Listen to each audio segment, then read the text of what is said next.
Hello ఎవరన్. So మనము ఈ వీడియోలో ఏంటంటే ఇండియన్ పాలిటీలో నెంబర్ ఆఫ్ ఆర్టికల్స్ ఉంటాయి, బట్ అన్నిటినీ గుర్తుపెట్టుకోలేము. సో మీరే గారు ఎవరు కూడా గుర్తుపెట్టుకోలేరు. సో మనం ఏంటంటే కొన్ని ఆర్టికల్స్ని కోడ్ రూపంలో పెట్టుకున్నాం అనుకో, సో అవి ఈజీగా గుర్తుండిపోతాయి. సో అవి గుర్తుండిపోయిన తర్వాత ఏదైనా ఒకవేళ క్రిటికల్గా నీకు ఒకవేళ క్వశ్చన్ అడిగితే దాన్ని మనం ఎలిమినేషన్ ప్రాసెస్ ద్వారా చేసుకోవచ్చు. సో ఈరోజు ఏంటంటే మనము కొన్ని ఆర్టికల్స్ని కోడ్ రూపంలో తెలుసుకుందాము. సో ఇలాంటివే ఇంకా కొన్ని ఉన్నాయి. మనము చాలా ఆర్టికల్స్ మనము ఈజీ వేలో గుర్తుపెట్టుకోవచ్చు. సో రాబోయే మనకి ఆర్ఆర్బి ఎన్టీపీసీ కానీ, ఆర్పిఎఫ్ కానిస్టేబుల్ కానీ, ఎస్ఎస్సి జీడీ కానిస్టేబుల్ కానీ, తెలంగాణ పోలీస్ కానీ ఎవరికైనా యూజ్ అవుతుంది. ముఖ్యంగా ఎస్ఎస్సి జీడీ వాళ్ళు అండి, ఆర్పిఎఫ్ వాళ్ళు, ఆర్ఆర్బి వాళ్ళు కింద కమెంట్స్ చేస్తున్నారు జీకే క్లాసెస్ కూడా చేయమని. సో ఆ కోణంలో అయితే నేను నేర్చుకుంది మీకు చెప్పడం జరుగుతుంది. సో నేను ఏ విధంగా కోర్స్ పెట్టుకొని నేను ఇతర నుంచి అంటే మా సార్ దగ్గర నుంచి నేను ఏ విధంగా నేర్చుకున్నానో కోర్స్ పెట్టుకొని ఆ కోర్సే నేను మీకు క్లాస్లో చెప్పడానికి ప్రయత్నం చేస్తాను. సో ఈ క్లాస్లో ఏంటంటే సో మనకు నెంబర్ ఆఫ్ ఆర్టికల్స్ ఉంటాయి. మనకి పాలిటీలో అరౌండ్ 400+ ఆర్టికల్స్ ఉంటాయి కదా. సో వీటన్నిటిని అయితే గుర్తుపెట్టుకోలేము. సో కాబట్టి కొన్ని అయితే ఇలా నేర్చుకుంటూ పోదాము. సో ఇలా చాలా ఉన్నాయి, చాలా కోర్స్ తోటి అయితే ఆర్టికల్స్ ఉన్నాయి. సో వీటన్నిటిని నేర్చుకుందాము. సో ఫస్ట్ ఏంటంటే నేనైతే బేసిక్స్ నుంచి అయితే చెప్పడం జరగట్లేదు. So we have to know about the basics of Indian polity. What are the parts, how many parts are there, and how many schedules are there, and how many amendments మనకు తెలిసి ఉండాలి. So ఎందుకంటే నేనైతే basic నుంచి చెప్పడం జరగట్లేదు, fundamental rights గురించి చెప్తున్నాను కాబట్టి ఆ ఫండమెంటల్ రైట్కి సంబంధించినటువంటిది మాత్రం నేను చెప్పదలుచుకుంటున్నాను కొన్ని బేసిక్స్గా. సో మనకి ఇండియన్ పార్టీలో పార్ట్స్ ఉంటాయి కదా. సో అందులో పార్ట్ 3 వచ్చేసి మనకి ఫండమెంటల్ రైట్స్ గురించి చెప్తుంది, అంటే ప్రాథమిక హక్కుల గురించి చెప్తుంది. పార్ట్ 4 వచ్చేసి ఏంటంటే డిపిఎస్పి అంటాము, అంటే directive principles of state policy అంటాము, ఆదేశిక సూత్రాల గురించి చెప్తుంది. పార్ట్ 4 ఆఫ్ ఏ చెప్తుంది ఫండమెంటల్ డ్యూటీస్ గురించి చెప్తుంది. ఫండమెంటల్ డ్యూటీస్ అంటే ప్రాథమిక విధుల గురించి. మనం ఇందులో ఫండమెంటల్ రైట్స్ గురించి చెప్తున్నాం కదా. సో ఈ ఫండమెంటల్ రైట్స్ అనేటువంటి మనం అమెరికా నుంచి గ్రహించుకున్నాము. సో అమెరికా నుంచి గ్రహించుకోవడం జరిగింది, ఓకేనా. సో వీటి గురించి అయితే నేర్చుకున్నాము. సో ఇప్పుడే నేర్చుకుంటామంటే మనము ఫండమెంటల్ రైట్స్లోనే సో ఫండమెంటల్ రైట్స్ గురించి అయితే చెప్పుకోవడం జరుగుతుంది. ఫండమెంటల్ రైట్స్ గురించి ఏంటంటే మనకి ఫండమెంటల్ రైట్స్ ఆర్టికల్ 14 నుంచి 36 వరకు అయితే ఉంటాయి. మరి ఇక్కడ ఏంది నేను 12, 13 రాలేదంటే సో 12, 13 అంత ఇంపార్టెంట్ కాదని చెప్పేసి నేను వదిలిపెట్టినాం. బట్ అయినప్పటికీ మనం ఒకసారి తెలుసుకుందాం. అంటే ఆర్టికల్ 12 అంటే ఏంది, ఆర్టికల్ 13 అంటే ఏంటో తెలుసుకుందాం. ఆర్టికల్ 12 అంటే ఏంటంటే రాజ్య నిర్వచనం అంటాం, అంటే స్టేట్ గురించి చెప్తుంది. అంటే స్టేట్ అంటే ఏంటంటే రాజ్యం అంటే ఏంటిదంటే రాజ్యం కింద ఏమేమి వస్తాయని చెప్పేసి మనకి ఈ ఆర్టికల్ 12 కింద చెప్పడం జరిగింది. రాజ్యం కింద ఏమేమి వస్తాయంటే కేంద్ర ప్రభుత్వం కావచ్చు, మనకి రాష్ట్ర ప్రభుత్వం కావచ్చు, స్థానిక సంస్థలు కావచ్చు, అంటే స్థానిక ప్రభుత్వాలు కావచ్చు, ఇవన్నీ కూడా మనకి కేంద్రం కింద వస్తాయని చెప్పేసి ఆ డెఫినేషన్ మనకి 12లో చెప్పడం జరిగింది. మన ఆర్టికల్ 13 ఏంటిది అంటే ఇండైరెక్ట్ మనకి న్యాయ సమీక్ష గురించి చెప్పడం జరిగింది. అంటే ఇందులో ఏంటంటే చట్టాలను సమీక్షిస్తుంది. ఇందులో ఏంటంటే బేసిక్గా మనకి స్వాతంత్రం రాకముందు ఉన్నటువంటి చట్టాల గురించి సమీక్ష చేస్తుంది, స్వాతంత్రం వచ్చిన తర్వాత ఉన్నటువంటి చట్టాల గురించి సమీక్ష చేస్తుంది అని చెప్పేసి మనకి ఇందులో మెన్షన్ చేసింది. మరి స్వాతంత్రం రాకముందు ఉన్నటువంటి చట్టాలు అంటే ఏంటి అంటే సో ఫర్ ఎగ్జాంపుల్ మీకు ఒకటి వెరీ ఇంపార్టెంట్ ఈ రెండు.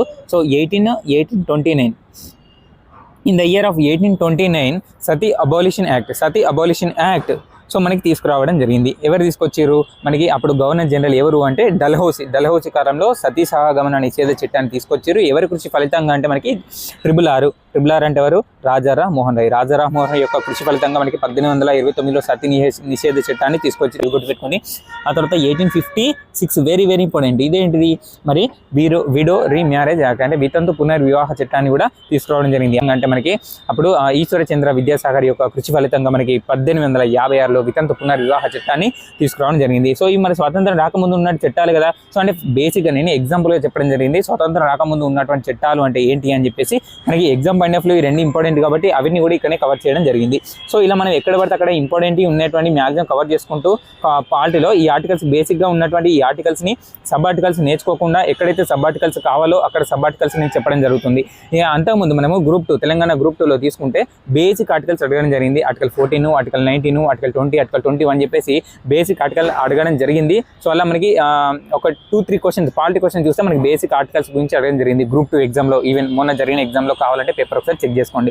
సో ఆ కోణంలో మనమైతే బేసిక్ అని అయితే తెలుసుకొని ఉండాలి. సో ఏదైతే మనకి ఎస్ఐ లెవెల్లో అయినప్పటికీ మనకైతే ఈ బేసిక్ నుంచి క్వశ్చన్స్ అడగడం జరుగుతుంది. ఇన్డెప్త్గా ఏ క్వశ్చన్ ఎక్కడైతే మనకి వస్తాయో సబ్ ఆర్టికల్స్ అంటే ఇలాంటి ఆర్టికల్స్ దగ్గర అడగడానికి ఛాన్స్ ఉండదో అక్కడ నేను మ్యాక్సిమం కవర్ చేయడానికి ప్రయత్నం చేస్తాను. సో ఇందులో కోడ్ పెట్టుకున్నాం కదా, ఎల్డి అవుట్, ఇది ఈజీ కోడే, ఈజీగా గుర్తుంటుంది ఎల్డి అవుట్ అని చెప్పేసి అంటున్నాం. మన 14 నుంచి 18 వరకు ఉండేది ఏంటిదంటే సమానత్వ హక్కు, అంటే ఈక్వాలిటీ అని అంటాము. సో ఓకేనా. సో అప్పుడు ఆర్టికల్ 14కి కోడ్ ఏంటంటే ఎల్, ఆర్టికల్ 15కి కోడ్ ఏంటంటే డి, ఆర్టికల్ 16కి ఓ, ఆర్టికల్ 17కి యు, ఆర్టికల్ 18కి టీ.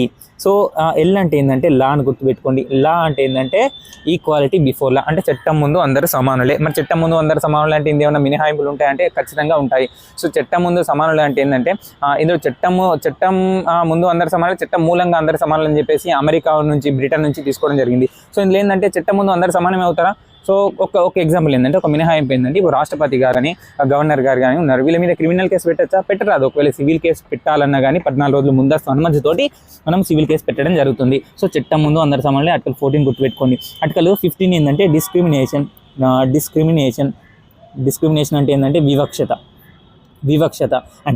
వివక్షత అంటే ఏంటంటే మనకి జాతి పరంగా కానీ, కులం పరంగా కానీ, లింగం పరంగా కానీ, సో ఇలాంటి భేదాలు, పౌరుల పట్ల భేదాలు చూపరాదు అని చెప్పేసి ఆర్టికల్ 15 చెప్పడం జరుగుతుంది. అది డిస్క్రిమినేషన్ అంటాము, వివక్షత.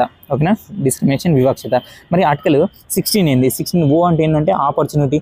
ఓకేనా, ఆపర్చునిటీ అంటే ఏంటంటే మనకి ఉద్యోగాలలో మనకి ఎవరైతే వెనుకబడ్డ తరగతులు ఉన్నారో వాళ్ళకి ఉద్యోగాలలో కూడా అవకాశాలు కల్పించాలి అని చెప్పేసి ఆర్టికల్ 16 చెప్పడం జరుగుతుంది. ఓకేనా, ఆర్టికల్ 16 చెప్పడం జరుగుతుంది. మరి ఆర్టికల్ 17 ఏంది? 17 ఏంటంటే యు అంటే అన్టచబిలిటీ అంటే అస్పృశ్యత అంటాం. అంటే అంటరానితనాన్ని నిషేధించాలి. మనకి 1955లో అంటరానితనం అంటే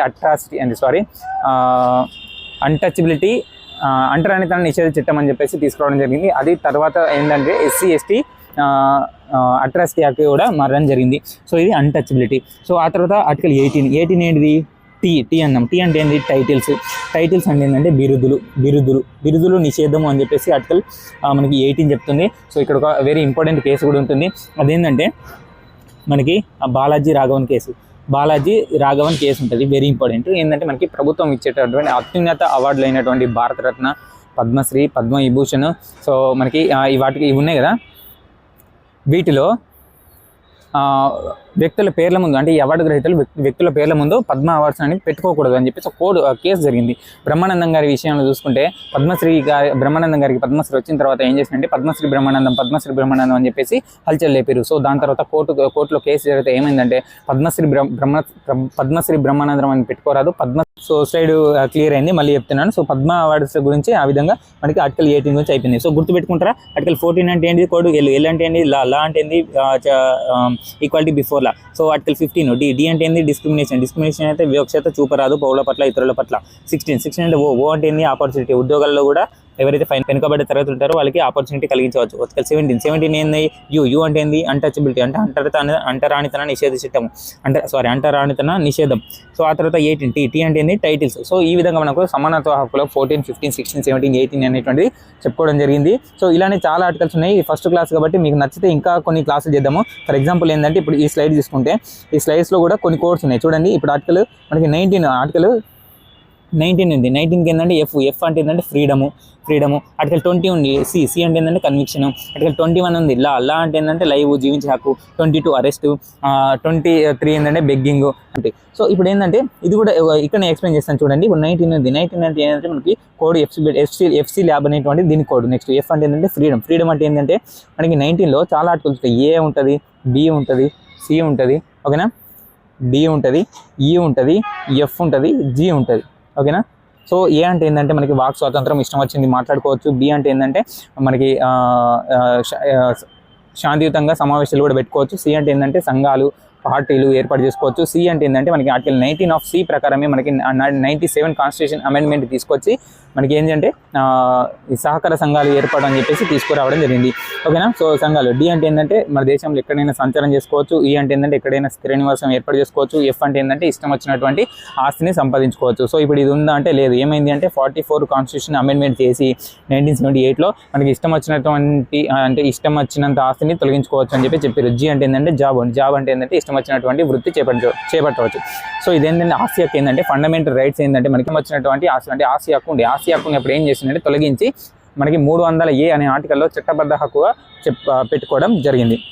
ఇదేంటంటే ఆర్టికల్ 19కి సంబంధించినటువంటిది. సో ఆ తర్వాత ఏంటంటే ఆర్టికల్ 20 ఏంటంటే మనము సి అన్నాం. సి అంటే ఏంటి? కన్వెక్షన్ అంటే ఏంటంటే శిక్ష నుంచి రక్షణ పొందే హక్కు. మళ్ళీ ఇందులో కూడా ఆర్టికల్ 20(1) ఉంటుంది, 20(2) ఉంటుంది. 20(1) ఏంటంటే చట్టంలో అమల్లో ఉన్నటువంటి చట్టాన్ని అనుసరించే శిక్ష వేయాలని చెప్పేసి. 20(2) ఏంటంటే ఒక్క నేరానికి 2 శిక్షలు వేయరాదు అని చెప్పేసి డబల్ జియోపార్డీ అంటాము. సో ఇది మనకి ఆర్టికల్ 20లో చెప్పడం జరిగింది.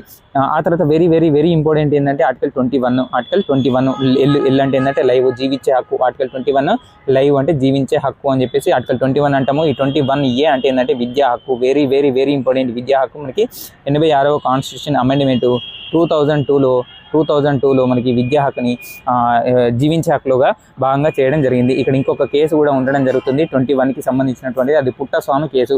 పుట్టస్వామి కేసులో ఏంటంటే మనకి ఆధార్ ఇష్యూలు అనుకుంటా. పుట్టస్వామి కేసులో ఏం చేస్తుంటే privacy as also a fundamental right అని, అంటే గోప్యత కూడా మనకి ప్రాథమిక హక్కు, అంటే ఫండమెంటల్ జీవించే హక్కులో భాగంగా అని చెప్పేసి చెప్పడం జరిగింది. అంటే పుట్టలో ఉన్నా కానీ మనకి సేఫ్ ఉండాలి, అంటే ప్రైవేట్గా ఉండాలి, ప్రైవసీ కూడా జీవించే హక్కు అని చెప్పేసి ఆర్టికల్ 21లో పుట్టస్వామి కేసులో కూడా మనకి చెప్పడం జరిగింది. ఇది ఆర్టికల్ 21కి సంబంధించింది. ఆర్టికల్ 22 ఏంటంటే అరెస్ట్ నుంచి హక్కు. సో ఇలా చాలా ఆర్టికల్స్ ఉన్నాయన్నమాట. సో దీని తర్వాత ఏంటంటే మళ్ళీ మనకి 23, 24, 25, 26 అప్ టు 36 వరకు అయితే మనకి కోర్సు యూజ్ చేసుకోవచ్చు. అదేవిధంగా డిపిఎస్పిలో డైరెక్టివ్ ప్రిన్సిపల్స్ ఆఫ్ స్టేట్ పాలసీలో కూడా మనం ఈజీగా కోర్సు రూపంలో ఈజీగా నేర్చుకోవచ్చు. సో ఇలా మనము పాలిటీలో కొన్ని ఆర్టికల్స్ కానీ ఈ విధంగా కానీ, ఇంకా జాగ్రఫీలో ఏ విధంగా అయితే మనము ఈజీగా మనకి కోర్సు యూజ్ చేసుకొని నేర్చుకునే సబ్జెక్ట్స్ కానీ, డైలీ కరెంట్ అఫైర్స్ కానీ మనము ఇక నుంచి చేసుకోవడానికి ప్రయత్నం చేద్దాం. ఎందుకంటే ఎగ్జామ్స్ అయితే దగ్గర ఉన్నాయి. ముఖ్యంగా ఎస్ఎస్సి జీడీ వాళ్ళైతే మరీ అడిగితే ఈ రోజు క్లాసు ఇలాంటి మనము పాలిటీ కానీ, జాగ్రఫీ కానీ, హిస్టరీ కానీ, సో ఏ విధంగా అయితే కోర్స్ ఉంటాయో కోర్స్ రూపంలో ఏవైతే మనం ఇంతకుముందు నేర్చుకున్నామో, ఏదైతే వెరీ వెరీ ఇంపార్టెంట్ టాపిక్స్ ఉంటాయో వాటి గురించి అయితే క్లాసెస్ చేసుకోవడానికి ప్రయత్నం చేద్దాము. అంతేకాకుండా daily important current affairs with GK, అంటే కంటెంట్ ఉన్నటువంటి కరెంట్ అఫైర్స్ అయితే ఎక్స్ప్లెయిన్ చేయడానికి ప్రయత్నం చేస్తాను. ఎందుకంటే నేను నేర్చుకుంది మీకు చెప్పడం వల్ల నాకు కూడా గుర్తుండిపోతుంది, నాకు కూడా యూజ్ అవుతుంది. అంతేకాకుండా ఇప్పుడు మళ్ళీ ఒక 40 రోజులలో మనకి ఆర్పీఎఫ్ కానిస్టేబుల్ ఎగ్జామ్ ఉంది, ఎస్ఎస్సి జీడీ కానిస్టేబుల్ ఎగ్జామ్ ఉంది, ఆర్పీఎఫ్ ఎన్టీపీసీ ఉంది. అంతేకాకుండా మనకి గ్రూప్ డి రైల్వే నుంచి అతి భారీ నోటిఫికేషన్ 32,438 నోటిఫికేషన్ తోటి ఆర్ఆర్బీ గ్రూప్ డి నోటిఫికేషన్ కూడా రాబోతుంది. దాంతోపాటు తెలంగాణలో జాబ్ క్యాలెండర్ కూడా రిలీజ్ అయింది. ఏపీలో కూడా మనకి నోటిఫికేషన్స్ రాబోతున్నాయి. కాబట్టి ఇవన్నిటికి యూజ్ అయ్యే విధంగా మనమైతే క్లాసెస్ నేర్చుకుందాము. సో ఓకేనా, మీకు ఒకవేళ ఈ క్లాసెస్ నచ్చితే మీ కమెంట్ అనేది కింద పెట్టండి. ఒకవేళ మీ నుంచి పాజిటివ్ రెస్పాన్స్ వచ్చిందనుకో ఇంకా ముందు నుంచి చాలా క్లాసెస్ అయితే నేను చేస్తాను. ఓకేనా, సో వీలైతే సబ్స్క్రైబ్ చేసుకొని మీ ఫ్రెండ్స్కి షేర్ చేయండి. మీరు చేసే ప్రతి ఒక్క లైక్ నన్నైతే ఎంకరేజింగ్గా ముందుకైతే తీసుకెళ్తుంది. ఇదైతే video. Thank you so much. So have a nice day.